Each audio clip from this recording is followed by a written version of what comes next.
तुमसे मिलना, बातें करना बड़ा अच्छा लगता है। यार कितनी सही फिट हो रही है लाइन मुझ पर। सच में मैं वेट करती हूँ कि कब मैं वीडियोस में आपसे बात करूँगी। हाँ, तुम्ही से यार, जो तुम सुन रहे हो या सुन रही हो, देख रहे हो या देख रही हो। और आज तो मुझे बहुत सारी बातें करनी है, तो प्लीज़ इत्मीनान से आराम से सुनिए। वन बाय वन बातें करेंगे, but before that welcome back to your channel. This is Vaishali and you are watching me on Karma Space live. These are behind the scenes of 75 days hard challenge. Hope you have started already. नहीं start किया है कोई बात नहीं, अब start कर दो क्योंकि अब समय आ रहा है करीब। आज जब मैं आपसे बात कर रही हूँ और जब मैं इस वीडियो को पोस्ट करने वाली हूँ, so basically it will be 30 सितंबर जब ये वीडियो आपको सुनाई या दिखाई दे रहा है। तो समझ रहे हो बॉस, अक्टूबर नवंबर दिसंबर 2023 निकल जाएगा इन 3 महीनों में। और जनवरी 1 को पता है क्या होता है? बाकी दुनिया हैप्पी न्यू ईयर मना रही होती है और तुम्हें फील होता है ओ माय गॉड, एग्ज़ाम करीब आ गया, एग्ज़ाम करीब आ गया, एग्ज़ाम करीब आ गया। बहुत गंदी वाली फीलिंग आती है भाई। तैयारी चाहे कितनी भी अच्छी हो, कितने भी सीरियस हो हम, मॉडरेट हो हम, और बाकी जो नहीं पढ़ रहे हैं या नहीं पढ़ पा रहे हैं उनकी तो बात ही मत करना। मतलब अगर नहीं कर रहे हैं तो अभी तो करना शुरू कर देंगे अपन, 3 महीने बाकी हैं और। पर जनवरी 1 को अगर नहीं पढ़ना शुरू किया है तो boss, you are not in the race, trust me. Anyways, let's start from the first very important point. सबसे पहली बात तो मुझे आपसे ये करनी है कि मैंने कुछ लोगों को ये कहते हुए सुना कि यार मैंने 75 डेज स्टार्ट किया था या मैंने 35 डेज स्टार्ट किया था और मेरा चैलेंज टूट गया, अब मेरे को ना वापस से स्टार्ट करना है, या फिर मुझसे हो नहीं पा रहा है, या कैसे करूँ। यार टूट कैसे जाता है यार, मेरे नहीं समझ आ रहा। और मतलब इसलिए समझ नहीं आ रहा क्योंकि आप टूटने को किस सेंस में ले रहे हो? क्या आपसे एक दिन आपको नहीं पढ़ने का मन कर रहा है, बीमार हो, या फिर कोई और इश्यू है, मेंटली परेशान हो, फिजिकली परेशान हो, दिक्कत क्या है? देखो, चैलेंज लिया क्यों था? इसलिए लिया था ना कि मतलब लाइफ को बेटर बनाएंगे, प्रिपरेशन को एकदम धारदार बनाएंगे, एफिशिएंट बनाएंगे, खुद को बेटर बनाएंगे, करेक्ट? तो उस प्रोसेस में ऐसा नहीं होगा मेरे भाई कि ग्राफ हमेशा ऊपर जाएगा। ये तो सबको पता है, कितनी बार कितनी जगह कहाँ कहाँ सुना होगा, सेल्फ हेल्प बुक्स में पढ़ा होगा, मोटिवेशनल वीडियोस में देखा होगा, पता है ना ये बात। तो क्यों ब्रेक कर रहे हो चैलेंज को? मत ब्रेक करो। एक दिन कोई दिक्कत अगर आ गई है, उस दिन अपने आप से माफ़ी मांगो, भगवान से माफ़ी मांगो और वहीं से आगे शुरू हो जाओ। लगे रहो बॉस, लगे रहो, दूसरा कोई ऑप्शन नहीं है। हमारे परिवार के कई सारे मेंबर्स मुझसे पूछते हैं कमेंट में कि आप हमेशा मोटिवेटेड कैसे रहते हो? तुम्हें लगता है, सच बताओ, तुम्हें लगता है कि मैं हमेशा मोटिवेटेड रहती हूँ? Please meet me, I am not. मैं नहीं रहती हूँ हमेशा मोटिवेटेड, क्योंकि कोई नहीं रहता है प्रैक्टिकली हमेशा motivated. Life is equal to संघर्ष। चाहे कुछ भी कर रहे हो, जॉब में भी नहीं हूँ, पढ़ाई में भी नहीं हूँ, किसी भी चीज़ पे कभी भी मैं हमेशा मोटिवेटेड नहीं रहती हूँ, क्योंकि कोई नहीं रहता है। लेकिन हमारे पास दूसरा कोई ऑप्शन है ही नहीं, ठीक है?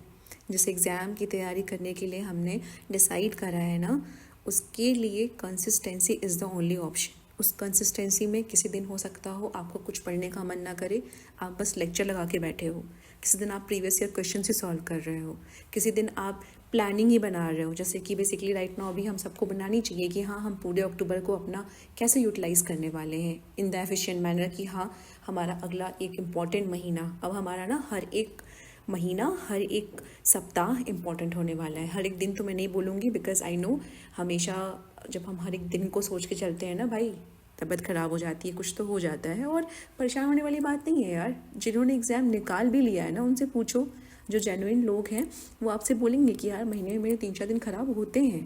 परेशान हो गई, अब से भी कम्प्लीटली लग जाओ। आपने यूट्यूब पे चारों ओर देख ही लिया होगा कैसे लोग 8 मंथ्स की स्ट्रेटजी डाले जा रहे हैं। मुझे नहीं पता इन फ्यूचर लोग 5 मंथ्स डालेंगे, 3 मंथ्स डालेंगे, 1 मंथ की भी डालते होंगे, वो सब जेन्युइन नहीं है भाई। बट अभी 8 महीने हैं और अगर कम्प्लीटली कोई लग जाए ना, सो है टाइम, किया आ सकता है। एटलीस्ट प्रीलिम्स तो कम्प्लीटली किया आ सकता है, और मेंस के लिए भी यार करने वाले कर लेते हैं। अगर तुम पुराने उठा के देखोगे वीडियोस तो कुछ लोगों ने किया हुआ है, ऑल्दो उनका पीछे का एकेडमिक स्ट्रांग रहा है। So it's up to you. आपको अच्छे से पता है आपकी अपनी औकात, आपकी अपनी कैपेसिटी और आपकी अपनी स्ट्रेंथ और वीकनेसेस, सब पे काम करना शुरू कर दो।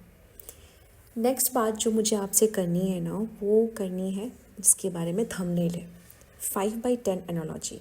ये क्या है? सो आपको पता है मैं हमेशा से ऐसी पर्सन नहीं थी। एक टाइम था जब 4-5-6 साल पहले, या फिर ऐसा बोल लूँ कि कॉलेज टाइम में, मैं भी ऐसी बातें किया करती थी कि यार अगर वो बुरा कर रहा है या वो अच्छा कर रहा है तो मैं भी अगर वो सेम चीज़ करूँगी तो फिर उसमें और मुझ में डिफरेंस ही रह जाएगा। क्या हुआ? नहीं समझ आया बात? रुको मैं समझाती हूँ तसल्ली से। देखो, जहाँ तक मैंने समझा है ना, बहुत सारे लोगों को जो किसी भी एग्ज़ाम की प्रिपरेशन कर रहे होते हैं या जॉब में होते हैं या कुछ भी और लाइफ में डिफरेंट कर रहे होते हैं, जिसमें स्टार्टअप मान लो, कुछ भी इम्पॉर्टेंट कर रहे हैं, अपने टाइम का उनको यूटिलाइजेशन करना है, अच्छा, उनका सबसे बड़ा प्रॉब्लम उनका मेन टारगेट नहीं होता। जैसे हमारे लिए हमारा एग्ज़ाम बहुत बड़ा प्रॉब्लम नहीं है।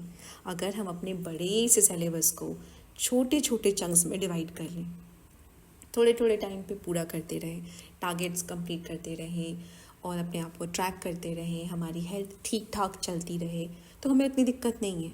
हमें ज़्यादा दिक्कत है ना अपने फियर से, अपने इनसिक्योरिटीज़ से, एग्ज़ाम क्लियर नहीं हुआ इस बात से, और सबसे ज़्यादा अपने आसपास के सराउंडिंग के लोगों से। आपने देखा है यूपीएससी वाले डेलिबरेट एक्सक्लूजन क्यों कर लेते हैं अपने रिलेटिव्स से? भाई आधे लोगों को तो एग्ज़ाम के बारे में पता नहीं है। जिनको पता चल जाता है कि तुम प्रिपरेशन कर रहे हो, उनको लगता है कि जैसे ओ हो कल तुम बन ही जाओगे। भाई सारी तरह की नेगेटिव फीडबैक देना शुरू कर देते हैं। अच्छा क्या हुआ, पढ़ रहे हो? अच्छा क्या हुआ, ये कर रहे हो? मतलब हर चीज़ में तुम्हें जज करेंगे, कुछ ना कुछ बोलते रहेंगे।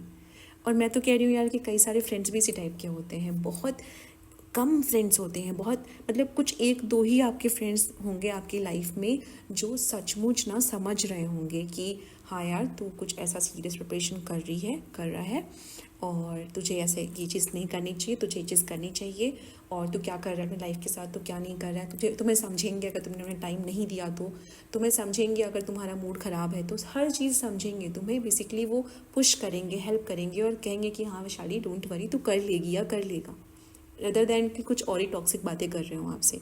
तो हमारा मेन प्रॉब्लम तो वो लोग बन जाते हैं। उन्हीं लोगों के लिए है ये 5/10 एनालॉजी। कहने का सेंस ये है कि एक समय था कि वैशाली भी ऐसे बोला करती थी कि अरे ठीक है यार, वो बुरा है तो क्या हुआ, वो बुरी है तो क्या हुआ, उसने कुछ ऐसी बातें करी तो क्या हुआ, कोई बात नहीं, अगर मैं भी ऐसे करूँगी तो फिर सही नहीं लगेगा, मेरे उसकी में फ़र्क ही क्या रह जाएगा, जो मैंने आपको पहले बोला। बॉटम लाइन इज़, जो जैसा व्यवहार कर रहा है उससे ज़्यादा बेहतर व्यवहार करने की ज़रूरत नहीं है। मतलब मान लो फॉर एग्ज़ाम्पल, एक एग्ज़ाम्पल ले लेते हैं कि पर्सन ए मेरे साथ आउट ऑफ 10 8 जैसा बिहेव कर रहा है।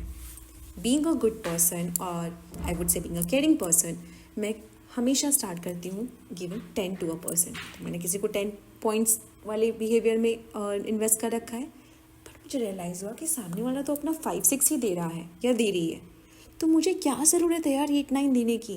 क्योंकि उस 8-9 को देने में ना अपनी एनर्जी जाती है, अपना टाइम जाता है, और जब चीज़ें नेगेटिवली जाती हैं, आइदर इन फ्रेंडशिप्स और इन रिलेशनशिप्स और इन फैमिली टू, आपको बहुत बुरा लगता है। और वो बनता है दुश्मन आपकी पढ़ाई का, वो बनता है दुश्मन आपकी रूटीन का, और फिर वो दुश्मन बन जाता है आपकी हेल्थ का। और जहाँ गई हेल्थ वहीं पे चला गया आपका रूटीन और पढ़ाई। Tie tie fish.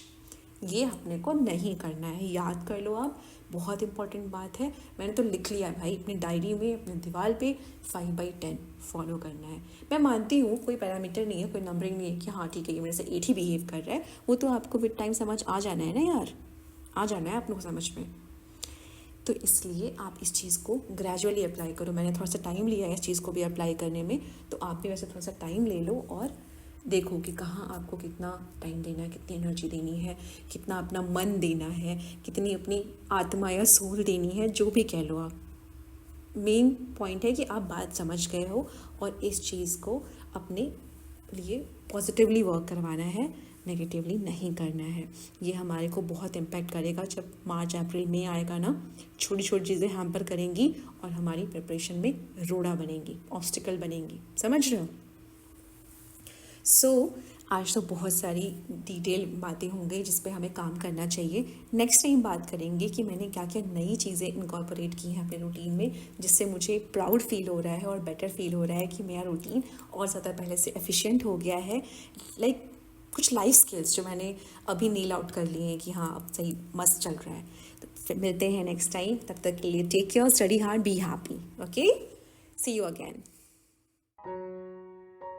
Hey buddy, thank you for watching. In case you have not subscribed, we will meet again because life is a circle. जिसमें एग्जाम की तैयारी कर रहे हो, फोड़ दो, study hard, take care and be happy.